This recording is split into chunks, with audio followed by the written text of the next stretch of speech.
Good evening, Steeler fans. Welcome to our second Know Your Enemy of the season. I'm your host, Geoffrey Benedict, here with me, returning. We're glad to have you back. Welcome back, Shannon White. Oh, thank you. Just happy to be back.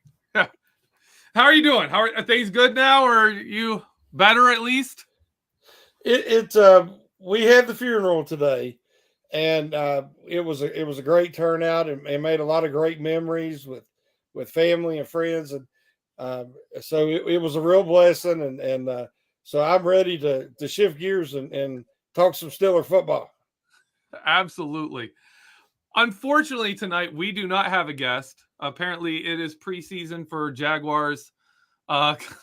Jaguars coverage as well. We are unable to get a guest, so we're going to be here. We're going to be talking. We're going to be talking what we can about the Jaguars. We're going to be talking Steelers. What's going on? We're just going to be talking football. We're going to be having a good time. Now, the Steelers have faced the Jaguars twice since that playoff loss, 2018 and 2020. Both times Steelers have won. The team's gone through a lot of change, but there's one specific player, one big name on this team that is new to this, that the Steelers have never faced. Shannon White, Trevor Lawrence. What does it mean for the Steelers to get their first crack at Trevor Lawrence this game? I'm a big fan of Trevor Lawrence. I liked watching him at Clemson. I thought he was one of the best pure quarterbacks I've seen come out in a while. He has every attribute. I believe he has the it factor. So I was expecting him to have the normal rookie struggles, but I thought he would have a good year last year. And then that was a disaster. The injuries, the offense, Urban Meyer, it was just a terrible situation for a rookie quarterback, regardless of how talented they are. You got to have help. You got to have coaching. You got to have talent around you. And I think he handled it well. I mean, he didn't have the kind of year I was expecting, but I think he's in a lot better situation now. And they've tried to surround him with a little bit of talent, like we were saying before the show. They overpaid for said talent, which has set this crazy wide receiver market. But I'm anxious to see what he will look like and what the Steelers secondary, how they'll hold up. Because I think that first game, the run defense for the Steelers was really bad. But I thought the pass defense, Norwood played a heck of a game. I mean, he did his best Minka Fitzpatrick impression. I mean, Norwood was everywhere. He seemed like, I don't know how many tackles he had, probably 7 or 8 in the amount of time he played. So I'm anxious to see this being the second preseason game, how they will look against Trevor Lawrence, and they're still going to be missing a few guys, but I think they might be playing a few more of their starters this week. So it's going to be interesting. Yeah, I said the entire front line was out. Mm-hmm. They were minus, let's see if I can do them all. Cameron Hayward, Tyson Alualu, Larry Ogunjobi, and Montravius Adams were all out on the defensive line. And then, of course, TJ Watt and Alex Highsmith, both outside linebackers, were missing. That's got to be a big help for the Steelers. It's going to be interesting to see how many of those guys play. You brought up a name there. And I want to talk about this because this is the big story with Jacksonville. It's something I was hoping to get, an insider opinion on, but we can still talk about it. Urban Meyer. Not only did he have a terrible season and get kind of run out of town pretty early on there, he left this program kind of in a bit of a shambles. He took a whole bunch of players off the roster, tried to do a quick rebuild and his image of the kind of players he wanted, which seemed more to be about their temperament and how they interacted with their coaches more than how they actually played on the field. They get rid of Urban Meyer. They bring in Doug Peterson, who, of course, won the Super Bowl with Philadelphia, has done well with quarterbacks there. Is this a turnaround that we could see the Jacksonville Jaguars actually be a good team this season? And by good, I don't mean like competing for a Super Bowl. I mean like, is this a team that could push to make a playoff appearance this season? Or do you think a Peterson is going to need more years than that? He's going to need a little bit more time. Well, like we was talking about before the show, I still think they're a year away. Another strong draft and another maybe a strong free agency period when they really figure out what they need. Because as you said, Meyer built that team in his image. And he wanted guys that I think he was trying to set up a team in a more like his college experience. And, that's not going to work in the NFL. That's why a guy like Nick Saban isn't going to come in and automatically, be a championship level coach because it's different. And Meyer, he learned that the hard way on and off the field. And so it was a disaster. I mean, it really, really was. And as a quarterback, a young quarterback like that, Lawrence needed stability, and he did not get it. He needed support, and we heard things that Meyer said, and I still think he tried to coach like he was in college, and it just wasn't going to work. But because, like you said, he left the cupboard pretty bare. They got some talent on defense and a little bit on offense. Lawrence being one of them, obviously. But I just think it's going to take a little time and then adding some more talent. So this year, I think if they can get to maybe 5 or 6 wins, even 7, I think they would have to consider that a success and then really be looking towards next year. Yeah, I could see this team pushing 7-10, 8-9, something like that. We know they're not going to have a tough schedule. Too bad. I didn't want to bring this up. Their backup, we'll see CJ Beathard. He also has never played against the Steelers. So we're seeing a couple of guys that we have never seen face the Steelers before. So that's kind of interesting. We go to running backs. Obviously, they have James Robinson. He will not be playing. He is working his way back. Apparently, had a really good report in his last injury. He's allowed to come out to practice now, but he's still not cleared for contact, which means there is no chance that he will suddenly be cleared for contact and put into the preseason game, only a couple days away from now. So we will not see him. But there's another guy in that running back room who's playing really well this season, didn't play at all last season, and that is second-year player Travis Etienne. Obviously, we can talk about what he showed in his college career. He's made an impact in training camp. He's looked really good. What do you expect to see from Travis Etienne? I really am scared to say his name, Etienne, because I'm going to butcher it a few times. But last year it was him, Etienne, and Harris, and Javon Williams. And those are the top running backs coming out. And as Steeler fans, we was excited about all three. Whichever way they went. And everybody had a favorite. And we all talked about Javon Williams a lot because of his contact balance. Yeah. And then he had a really good year with the Broncos. And you see that. Etienne was that third down. I considered him more of a specialist in that he was so well rounded as a receiver. Yeah. And he's just a threat every time he touches the ball.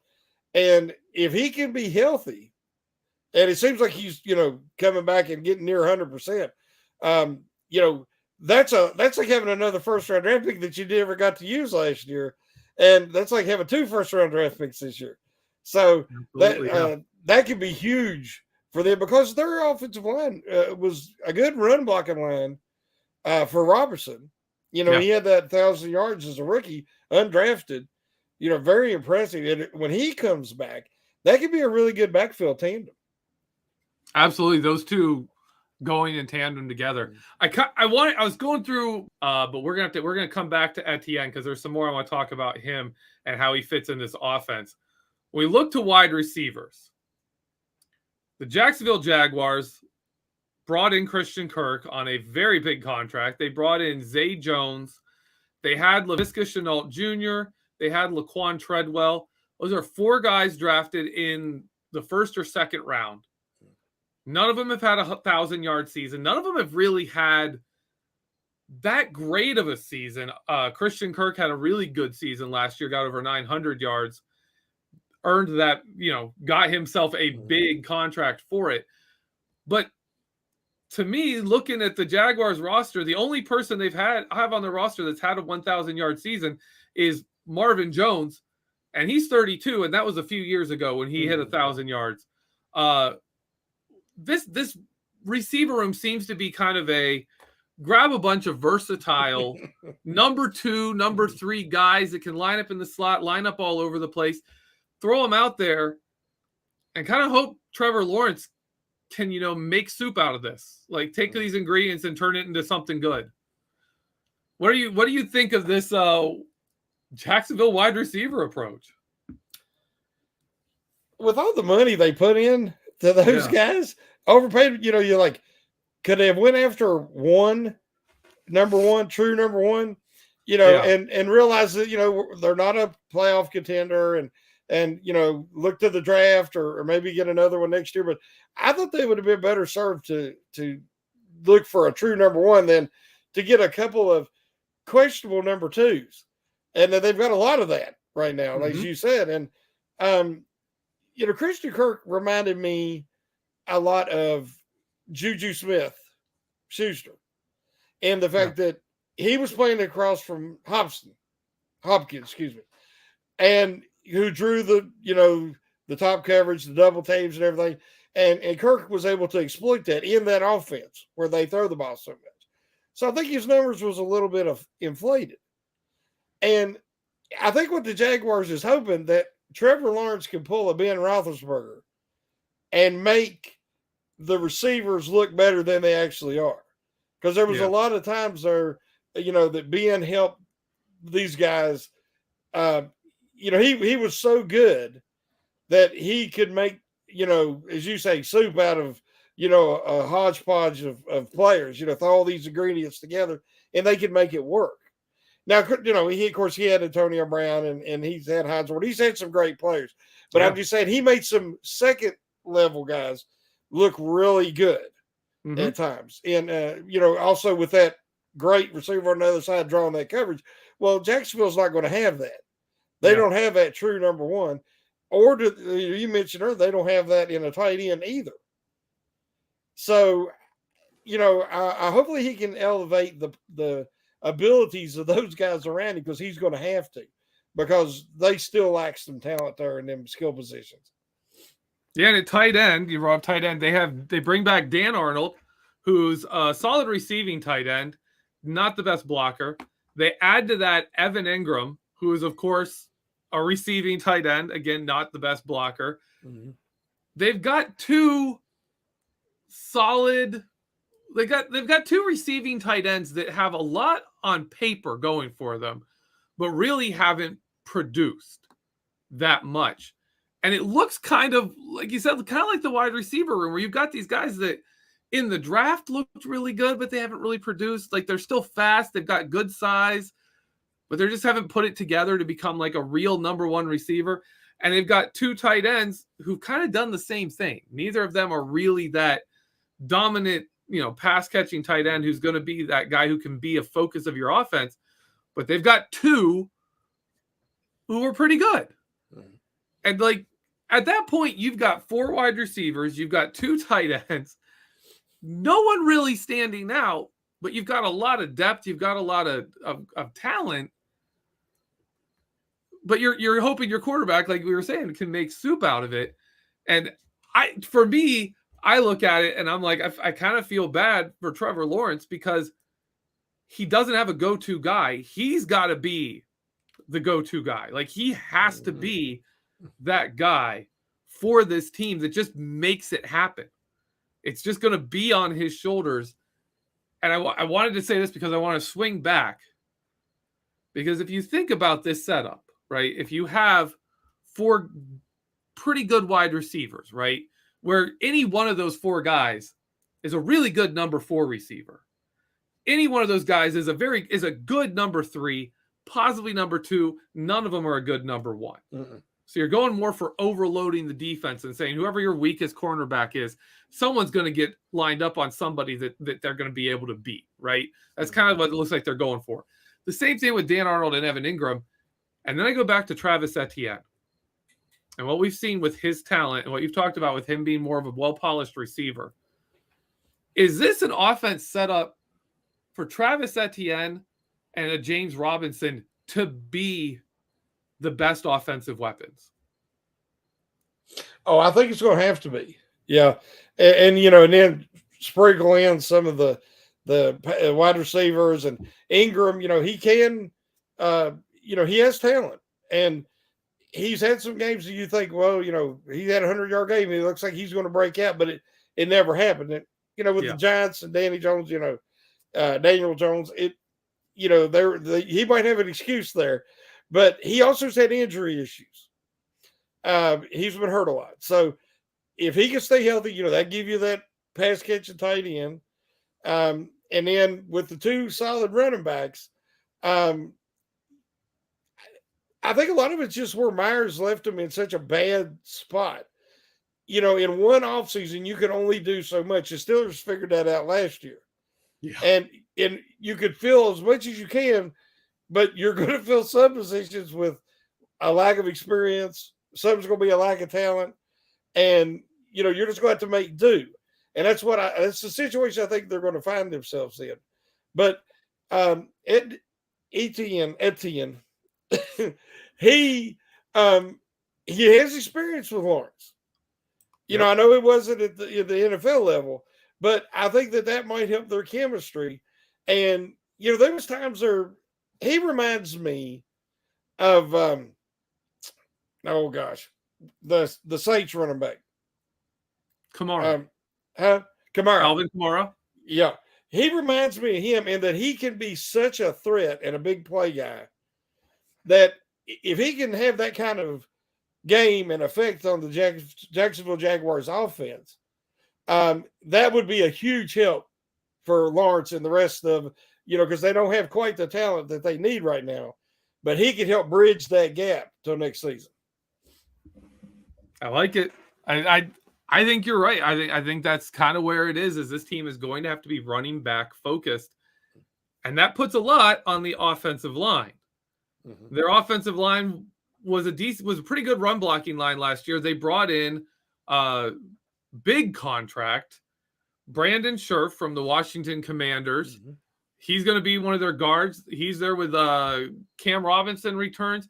They brought in guys to compete for the other spots. So they've got some legit offensive line competition. The offensive line, they're putting money into it. But I'm still going back to this. Is this a real plan?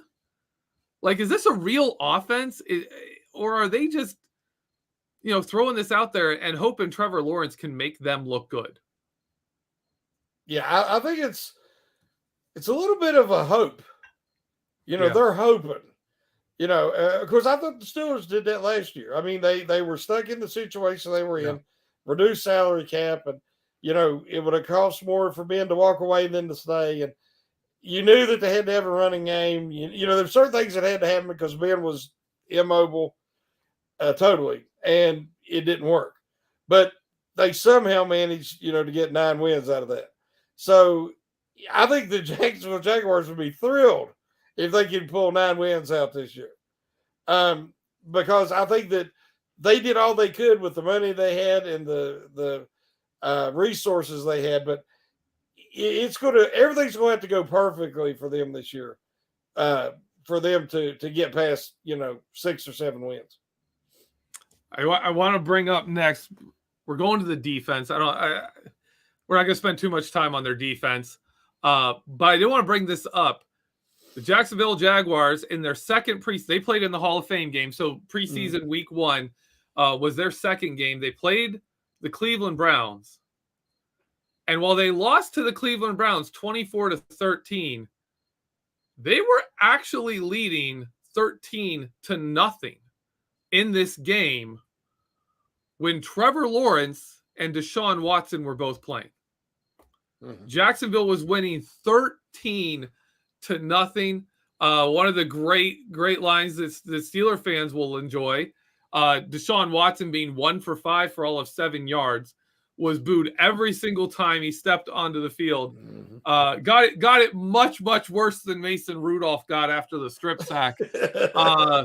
Consistently, there's videos of people just chanting like stuff at him. Mm-hmm. He was terrible. Their opening drives, their first half. I was going to say this for Cleveland: punt, fumble, punt, touchdown, punt, and that touchdown drive was Josh Dobbs. Mm-hmm. That was Joshua Dobbs coming in and leading them to a touchdown drive. The Jacksonville Jaguars defense, they brought in new coaches. They did draft the number 1 overall pick, Trayvon Walker. They return a defensive line that was actually pretty good, really good at stopping the run. They brought them back, added another run-stopping defensive tackle to the group. And they've got these 2 guys on the outside, Josh Allen, who was the first top 10 pick in 2019, and now Trayvon Walker, the number 1 pick overall. He's going to be there with some absolute like beefy space eaters inside. Josh Allen on the other side. They are looking like they are trying to rebuild that fierce front four that led them to playoff success, led them on those runs, led them to have some good seasons back in, that ended kind of with 2017. Can this defense be legit? I think when you see, I was shocked when the Steelers was able to get Miles Jacks. Yeah. I was shocked because, he was such a dominant player against the Steelers. And in other games that I'd watched, in the playoff games, he about made the play of the game there against the Patriots in after our game. So they just had to blow that up, and they had to rebuild it. And I think that Jackson wanted to go, he was ready to go, and that's the only reason, because you see how talented he is, and he was easily the best inside linebacker the other night for the Steelers. I do agree that they're trying to build something there on that defensive line. And, we all kind of thought it might be Hutchinson. But, he kind of worked out because Hutchinson wanted to go to Detroit. He's a hometown kid, and he wanted to go there, which, a lot of players wouldn't. It's kind of like going to Cleveland. A lot of guys don't want to go there. Yeah. So, but, you see that, all that talent they lost, that was one heck of a defense. So when the Steelers hung that many points on them in the playoffs there lost, I was so impressed because they had a heck of a defense. Nobody put points on Jacksonville that year like the Steelers did in that game. It was just a terrible start to that game, and some other things happened. And, poor old Sean Smith, fresh off the couch, trying to, tackle Larry Fournette. It wasn't working, or Leonard Fournette. But, I think that the Jaguars have just blew it up, and they're rebuilding, and they've got some really talented pieces. Josh Allen is a very talented defensive lineman, and Walker. I thought Walker, was surrounded by so much talent at Georgia that I thought he was going to be good, but I was shocked he went number 1. Yeah, I really was. I was more impressed with Davis than I was with Walker. But obviously Jacksonville was they liked him. They took him number 1 overall. So I want to see how our tackles hold up against that pass rush. And because, they got after Cleveland. Yeah, they did. And I'm anxious to see Moore's having an excellent camp. But he blew that block the other day. When I say he blew it, he did ride the guy around the circle. He got him deep. But, I think Dan Moore would say I could have, he didn't get that block like he wanted to. But the rest of the game he did. And then Okorafor, just to be honest, he had some nice blocks. And we were talking that he showed some aggressiveness that we've been begging and praying to see. And if he's got the talent, if he can get a little nasty and become a little bit more aggressive, the Steelers might be in pretty good shape at tackle. Because they're both super young guys. So I'm anxious to see that matchup. I think it will be a really good test. And this is why I want to bring up the defensive line, because I think the best part of this preseason game is we're going to see a really good test for the Steelers offensive line with some young defensive linemen. They've got depth on the defensive line for Jacksonville interior. They're run stuffers. It's going to be a nice matchup for the Steelers to kind of test this offensive line and see how they're doing. You were saying Okorafor looks good this season. Dan Moore looks good this season. I kind of, in this offseason, I went a little farther into James Daniel and Mason Cole's film. And I can tell you, both of them were really good on outside zone. And I started worrying about them because you watch them on inside zone and more power run plays where you're just move guys out of the way. We're running up the middle. And they weren't good. Like they had mechanical flaws. They had problems on combo blocks. They weren't getting off of their blocks and up to the second level. And then I'm watching this preseason game. I was there watching it live, and then I'm watching it. I'm rewatching it. I'm going through the coach's film where you can see the line from behind. They look completely different. Significantly better at executing their run blocks. Our inside zone game in week one was really, really good. It was getting going. I'm impressed with what this offensive line has done so far, which means Pat Meyer looks like a guy who has done his job. At this point, so far from what we've seen, which is obviously only one preseason game, but in the execution, the hand placement, how these guys are moving, it looks like Pat Meyer has really done the job of improving this offensive line. And we haven't even seen Najee Harris play yet. Shannon, what are you looking for from the Steelers' run game against this Jacksonville Jaguars defensive line that's pretty dang good against the run? Yeah, they got as you said earlier, they got beef inside. Yeah. And they're stout. And Seattle, they had some experience there, on that interior, but it wasn't a huge test. Not as much as this week will be. And, I don't know what's going on with Dotson, but I see that he was, still dealing with an ankle injury or something of that nature. Yep. I think Green, his lack of size, especially length, he was just absorbing a lot the other night. If he could stalemate the guy at the beginning, he did good. But if he has to absorb that and they get their hands on him first because of his shorter arms, he was getting collapsed back some. So I still think he would be a better center than guard. But if he could be a solid backup guard or fill in, that might be his future there. Because Cole, I think, is definitely a better center at this moment. Oh, yeah. Especially for this new scheme. And you had talked about it all offseason. And then you start seeing it in action for the first time, because we can't see the practices. Yeah, we read the comments, but we don't get to see. So seeing that in live action, I was impressed. Both of them moved. They can get to the next level. They did look better. I think, with some of the combo blocks that you was talking about that they had struggled with before. You see communication issues. I mean, there's going to be. This is all new line again. It's like the store just blew up last year. Okay, here's a new line. But, they kept the tackles. But I see some communication issues, and I think that'll quickly get rectified. So I'm not really concerned about it yet. Now, if that's still happening the second week of the season, third week of the season, then we're going to have to be concerned. But, I think Meyer has done a great job. And that's another smart hire. The Steelers had a really strong offseason because I didn't know anything about him. And y'all was talking and writing articles about how that his specialty fits what Matt Canada wants to do. And then you hear about it at practices that he'll stop the action, get everybody together, and have a teaching moment. Yeah. He's not a rah-rah yell guy. He's a teacher. And sometimes that's what you need. Yeah. Because when the guys get to the pros, they don't like being yelled at. That doesn't always work. You got to be able to teach. And I'm like you. I think it looks like he's done a really good job, because I feel better about the line right now than I ever did at any point last year. Oh yeah. And I think that they have a lot more talent, and the execution, once that comes,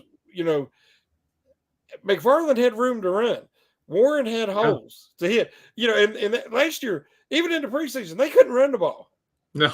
So, I know it was against Seattle, but this week will tell us a lot. If they can kind of repeat that, I'm more excited about watching that running game develop, because the pass block, at least now they have quarterbacks that can move. Last year they didn't. Yeah. So Trubisky got out of a sack, Pickett, scrambled.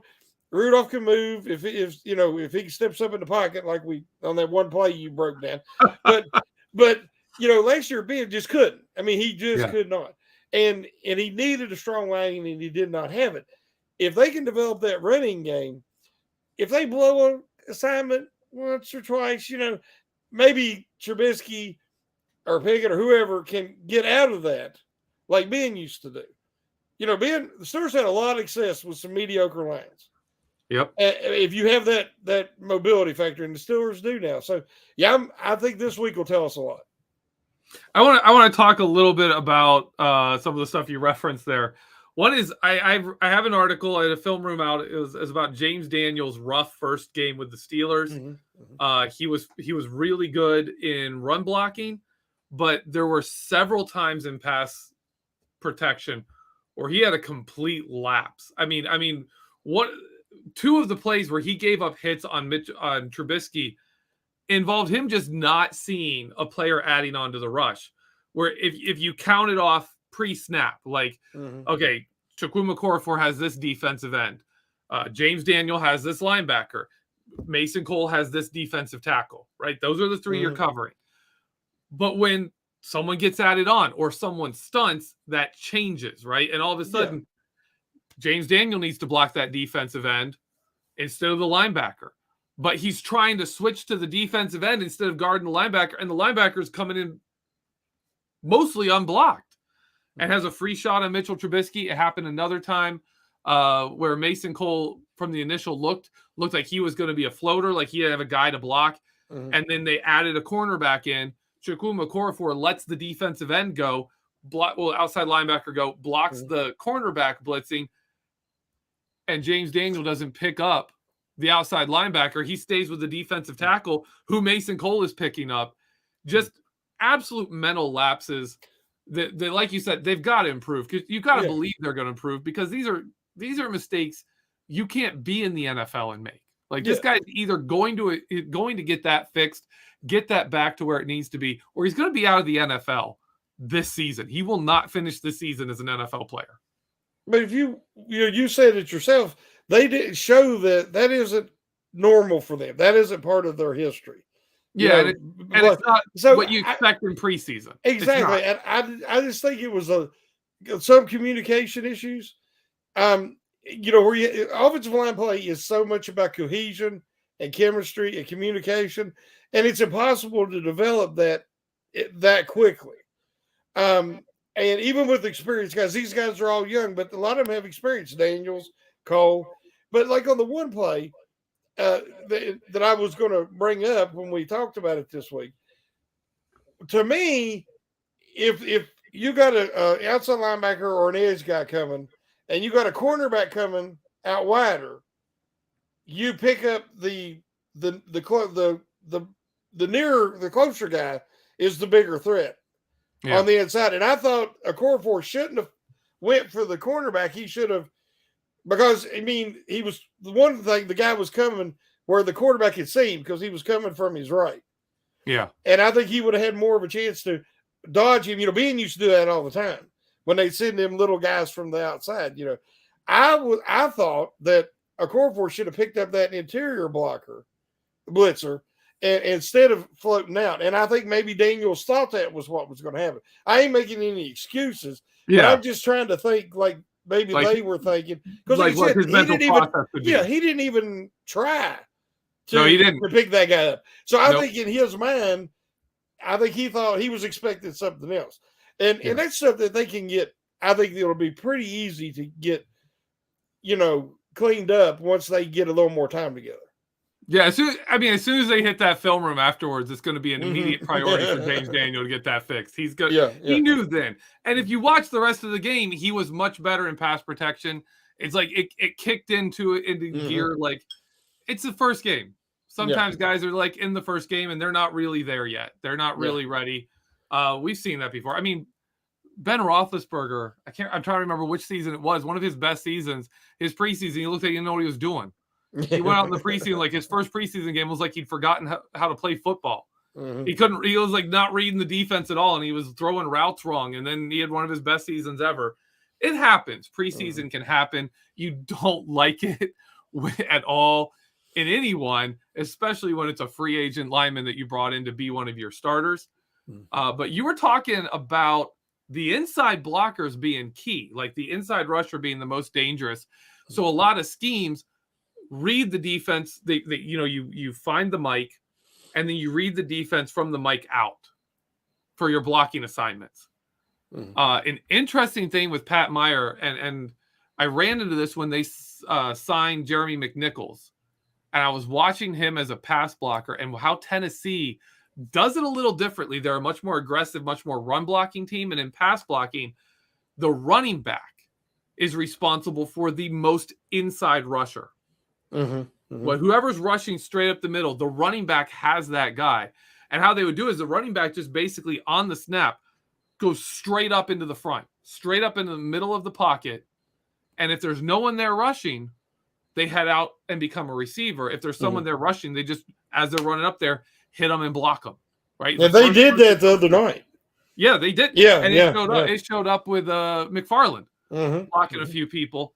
So this defense is different. It reads from almost like it reads from the outside in for picking up your pass rushers. And then if there is a sixth rusher, that running back is responsible for whoever's in the middle the most, which is a lot different than what we've seen the Steelers run before, where you would see that running back have to sit there and look and say, do I need to go to the right? Do I need to go to the left?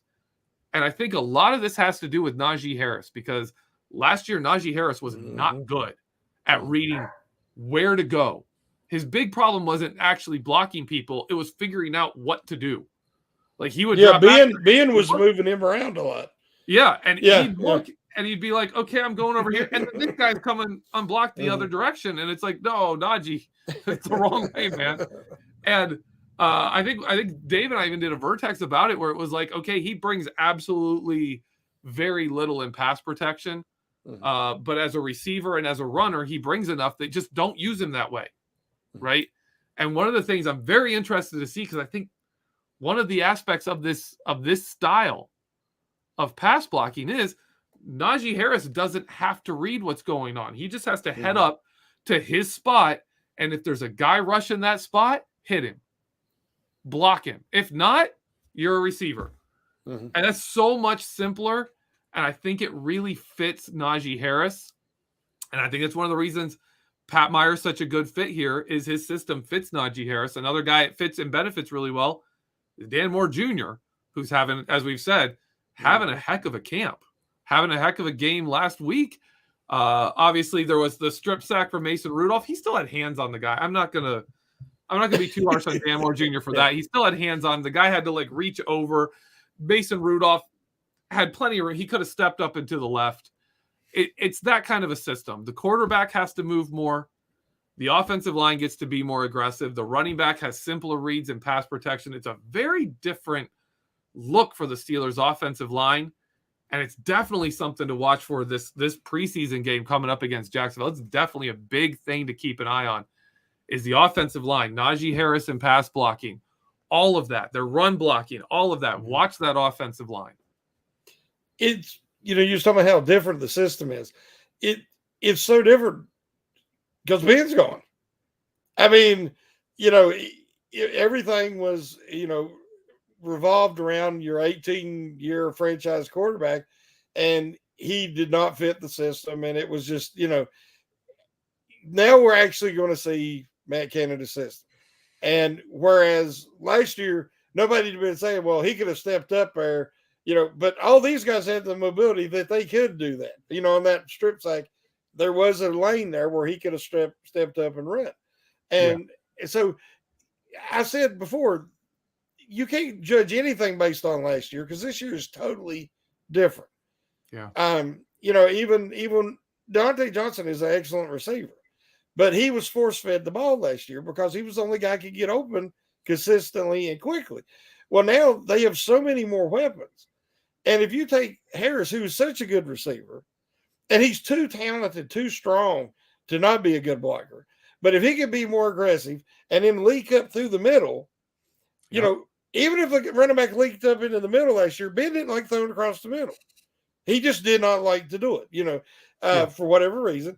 Now, Trubisky, Pickett, or Rudolph, all of them will dump that ball right across there. Pickett, when he was in there, he really worked that middle, underneath to Warren there for the touchdown, and then, the 2-point conversion to Hayward. That was stuff that the Steelers just didn't use that part of the field last year. Yep. So it's so different now. And a guy like Harris, he probably will not see the amount of touches he did last year. Hopefully. Because, he has so much more help.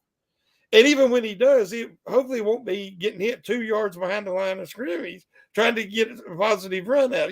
So I just think that it's a much better fit for the talent that they have, and they brought in talent that fits Canada's system. Yeah, and so it should be a huge difference. I want to throw in a comment here. You said for whatever reason Ben didn't throw over the middle. One of the main problems the Steelers had with throwing over the middle is they couldn't run outside. Yeah, and that may seem weird, but hear me out here. The Steelers could not run outside well. And because they didn't do a good job at that, teams loaded the box. Yeah. Ben's best routes, Deontay Johnson's best route, Claypool's best routes, Juju Smith-Schuster's best routes. All those guys are absolutely deadly on drags and slants, on posts, hooks, all these routes that you are kind of in the box and in the middle of the field where Ben Roethlisberger used to destroy teams. And teams realized, well, if they can't run outside and they like to throw inside, let's just jam the box full of players. Yeah. And if you got jammed the box full of players, you take that all away. You take away the pass, you take away the run, and the run wasn't enough of a threat to even back linebackers off. But linebackers would read pass first and then come defend the run because they could get away with it. We couldn't run the ball up the middle. Too much congestion. Yeah. So of course you couldn't throw over the middle. What we're seeing now is if the Steelers, and we saw it a bit, they ran much better outside. Obviously, that one play Anthony McFarland had to kind of create on his own. I think it was Kevin Rader missed a block on a linebacker, and Anthony McFarland had to shake the whole team and then take off. But outside that, they were running outside better. When you can do that, that opens up passing across the middle. When you have time to throw, or quarterbacks who can buy some time for your outside receivers to get open, you can throw outside more.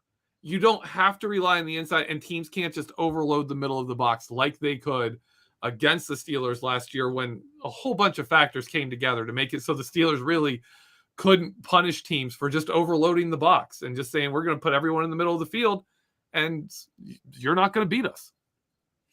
Yeah, it was just so limiting, and you're trying to work all your offense in just certain segments of the field that everybody knew you was, and even to be successful at that, some of Ben's accuracy and stuff, and the arm strength he did have to be able to do what he did. And, Johnson, everybody knows what your routes, they know what you're not going to do, and they know what you like to do. And they were still able to be successful enough to win 9 games. It doesn't make sense. If you look at that team, it does not look like a 9-win football team. You can look at the stats, you can look at everything. Yeah. Nothing about last season makes sense. There's no way that's a playoff team, and yet it was. And I honestly believe now I don't know about that clutch factor. And that's something that hopefully they won't be in that situation so many times. They won't because if they could play and the offense could flow like it did on Saturday, and they could, that can kind of, bleed over into the regular season, They could be actually a better football team. And in a better position to do something 1 year after I thought that, after last, I said, this is just a rebuild. But they did a great job this offseason to whereas I believe that they could be a playoff team, that they could get into that 9-10 win territory, which I did not think after the season was possible. Well, this is something else I want to bring up here because I want to talk to you specifically about it. The correlation between Ben Roethlisberger, the playoff drought the Steelers have been on, and Terry Bradshaw. Because Terry Bradshaw's last 3 seasons, Steelers didn't win a playoff game. Mm-hmm. His last 3 seasons, they didn't win the playoff game, and his career was cut short. Yep. Right? Terry Bradshaw's career was cut short. And then the year after his injury that ends his career, the next year, he's not there. They make the playoffs. They win a playoff game. The year after that, I believe they won 2 playoff games. Was that 83 or 80? Yeah. But they won a playoff game after Bradshaw was gone. With Ben Roethlisberger, obviously, his career was longer than Terry Bradshaw's. But if you kind of line them up, the playoff struggles the Steelers had with Ben Roethlisberger line up with the playoff struggles they had with Terry Bradshaw. Terry Bradshaw's career was cut short. Ben played it out. Mm-hmm. And now the Steelers, we're sitting here looking at the Steelers team saying, this team might be a team that could make the playoffs. And if the defense is good and the offense has time to develop and they stay pretty healthy, this is a team that could win a playoff game. Yeah. And I find that fascinating that the 2 great quarterbacks the Steelers have had, both were in a position where the team didn't win playoff games at the end of their career. They had a stretch there. Mm-hmm. And now the Steelers look like a team, and we're sitting here saying, maybe, man, George Pickens, this offense could be good. The run blocking looks a little better. And, if Anthony McFarland can run, Najee Harris is going to be able to get some yards. I mean, oh yeah. Like, if Anthony McFarland's getting yards, the tight ends we have, I mean, Connor Hayward, what he was doing in that game, how the threat he has become, and he's our number 3 tight end. Mm-hmm. I was talking about this on my podcast. The Steelers, if you look at their depth chart for all the non-quarterback, all the weapons, right? Mm-hmm. Wide receivers, running backs, tight ends. The Steelers played 2 players of their top 10. Yeah. George Pickens, and the second one, Miles Boykin. That's it from their top 10 weapons listed on their depth chart. No Najee Harris, no Benny Snell, no Pat Freiermuth, no Zach Gentry, no Chase Claypool, no Deontay Johnson, no Anthony Miller, I think is one, and Calvin Austin III. None of those guys played, and the Steelers scored 32 points. And they were moving the ball on Seattle when Seattle largely had their first team offense in. They were moving and scoring touchdowns. I think this offense could be good enough that if the defense can bounce back, this is a team that could win a playoff game. I think if people are being honest and you take out your prejudices, you take out, everybody knows I love Ben, and but if you're just being honest, if you look at this collection of talent on this year's roster already, who it looks like is going to be, say, the top 7 receivers, top 6, however many they keep, your tight ends, the running back depth, and a mobile quarterback. There is so much more talent on this year's team. If you got George Pickens alone, you had a huge talent increase. Yep. But there's a lot of other talent. I mean, there's guys that are not going to make the Steelers wide receiver core that are going to get picked up somewhere. And, the injury to Anthony Miller, that's unfortunate. But he had a battle to try to make this team anyway. And, we look at a guy like Claypool working the slot, and that's what he's at practice. He's getting a lot of that. And, it's hard for me to envision Benny Snell making this thing. If McFarland keeps running good, because Warren has looked excellent. And, his biggest issue is ball security. So they said he's carrying the football around like in the movie, The Program. He's carrying it with him everywhere. I'm sure they're like, punch it out if you can, But there's just so much more talent. I would have liked to see Ben have this level of talent. The interior offensive line, Cole Daniels, they're better than anybody the Steelers had last year on that interior. Because Turner was old and he was basically washed. Green was just so raw, and then Dotson dealt with the injuries and inconsistency. So, I just think that the talent's there, and I think that with the added factor of the younger, more mobile quarterback who fit this system, I don't see any reason they can't make the playoffs and win a game. Minimum. We're running a little over, but there's one last thing I do want to bring up here. Someone brought up in the chat. There's a lot of talk right now of Mason Rudolph being traded, some national stories, some guys who are usually break stories that turn out to be true are saying there's teams interested in Mason Rudolph, one of them being the Lions, which is a team built more around a pocket passer. Mason Rudolph fits more of that style of play than he does where the Steelers are trying to head with their offense right now. And then you see Chris Oladokun getting team snaps today in training camp. You see Mason Rudolph again taking snaps with the third team in team activities. Kenny Pickett getting snaps with the second team. Trubisky staying with the first. Do you think the Steelers would trade Mason Rudolph? And then secondly, would you trade Mason Rudolph?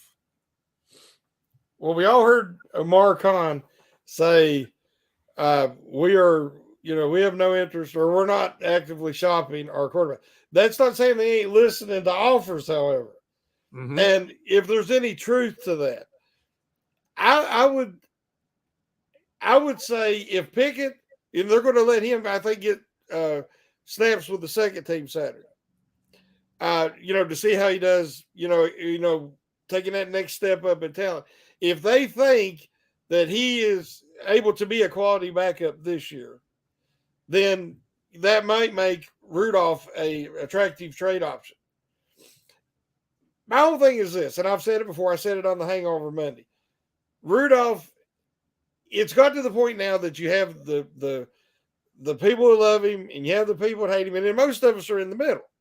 And we're just trying to be honest about what we've seen. And I've always said that I think he could be a quality backup. But he has to get to the point that he will accept being a quality backup. Charlie Batch tried, one of the best backups in Steeler history, if not the best backup. He tried with Detroit. He was happy to come to Pittsburgh. He knew he was going to be the backup, and he was great at it because he really focused and excelled at his job. I think Rudolph has that ability to do that. Now, if he still believes he's a starter, he needs to try for that. But I don't think that place is Pittsburgh, because I think it's got to the point now that if he does get the starting position and gets the start, if he has a bad half, it's going to be terrible. If it's a bad game, that's all we're going to talk about. I mean, it's, he's become, like I said earlier, he's like the Jelly of the Month Club, for all of the BTSC writers and podcasters, and he's the gift that keeps on giving because everybody's passionate one way or the other about him. Yep. But I think if he could just go somewhere and have an opportunity to actually compete without any of the baggage, I think it would be better off for him. And it might, clear up some of that drama because he's not creating the drama. It's everybody else that's creating the drama. This isn't nothing on Rudolph. He isn't stirring the pot. And, this isn't Antonio Brown or Le'Veon Bell. Yeah, we haven't heard a single bad word about him from anybody. This has nothing to do with him being a good guy, bad guy, or anything else. But he's become such a polarizing figure, kind of like Landry Jones. Landry Jones was an awesome human being, but he wasn't the greatest backup quarterback. So you could feel both ways about the guy. I really liked him as a person, but I wanted to see an upgrade at backup. I just think that might be the best thing for Rudolph right now. My opinion on Rudolph is the Steelers drafted him, said, we need you to be the backup and run Ben Roethlisberger's offense, and then prepare yourself to take over when he's gone. Mhm. That's what we're looking for from you, is if we're surprised and Ben Roethlisberger is suddenly gone, you're the guy. 2019, for quite a while there, he was doing pretty well. He kind of started poorly. He started slow, got into a rhythm. Teams kind of figured him out. He had a good game when he came in 2020, his one game he played. But he was a guy who took his time and learned to run Ben Roethlisberger's offense, right? That was his job. Learn this offense, be this type of quarterback. And then the minute he gets a real chance, and Ben Roethlisberger has said, man, Mason deserves a real chance to be that guy. But the minute he gets that chance, the Steelers are like, okay, now we want this totally different style of quarterback, right? Than the one we've had you working on becoming for 3-4 years. Now we want a different kind. And I think it showed up on that play he got strip sacked, where, like, if you watch the offensive line blocking, they're creating a lane for him, right? Which we saw with Trubisky and Pickett. That's what they do. You say, okay, you're going to rush. We're just going to funnel your rush like this and give a lane to escape. Mason's just standing there making his reads, being like, okay, boom, boom, I'm going to make my throw. And the guy hits the ball out of his hand because they're not blocking for that pocket anymore. They're blocking for a guy to move. Yep. It's a very different offense. It's a different scheme. And to me, I don't think it's a negative to say I want to see Mason Rudolph traded to another team. I want to see him traded to a team that fits his skill set. That's not where the Steelers are anymore. They don't want what they turned Mason Rudolph into. Yeah, I totally agree. Yeah. So I have sympathy for Mason Rudolph. I think he's fine. I think he's one of those guys that could be a really good backup and come in and convince it. Like, if he went to Detroit right now and Jared Goff missed 2 games, Mason Rudolph is the kind of quarterback where I think fans would be sitting there saying, no, stick with him.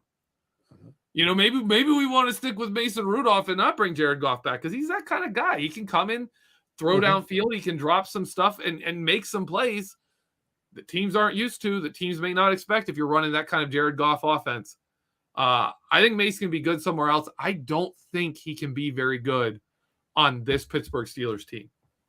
Yeah, I agree. I agree totally. And I think it would only be fair to him.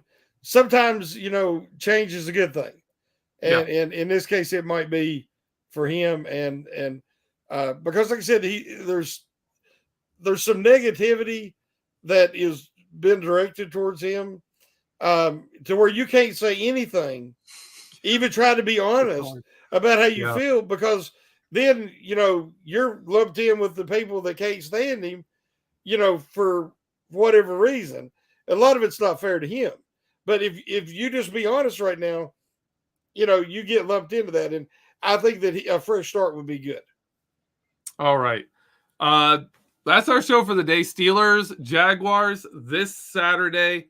Keys to the game. Watch that offensive line. Absolutely 100% watch that offensive line. See what Najee's doing. See how they pass block. I can't wait to see Najee Harris pass block in this new system and see if it works well for him. As of that, Shannon, is there anything you want to plug real quick? No, I'm still trying to get back in the swing of things with all that's been going on. So I'm just going to be trying to catch up and enjoy all the great articles and podcasts that we have to offer. So, all right. I have a bunch of stuff out this week. I've got to go finish up. I've got all the film ready for it and everything. I got to finish up the Vertex. This week's Vertex is on Connor Hayward, and it's going to be a good one. It's about all the things Connor Hayward did with or without the ball that makes him valuable to the Pittsburgh Steelers this season. So make sure you check that out. He's a good player. And whether or not he produces stats, his snaps, he has been impactful. So look for that. As always, check out your articles, get your news from BehindTheSteelCurtain.com, and listen to all the podcasts on our Behind the Steel Curtain family of podcasts. We're in our regular season mode. There's more content than there was in the off season. Make sure you're checking that out, getting all the updates. The post-game show is back. Make sure you're listening to that. That's a great time. Click over that after the game. A couple minutes after the game ends. The post game show is up. Mhm. Check it out. It's a good time. As for now, thank you so much for listening to our show. Thank you to the live chat for your participation and your comments. We don't always get to bring them up, but I try to read them all. Always enjoy it. And as always, have a great week. And let's go Steelers.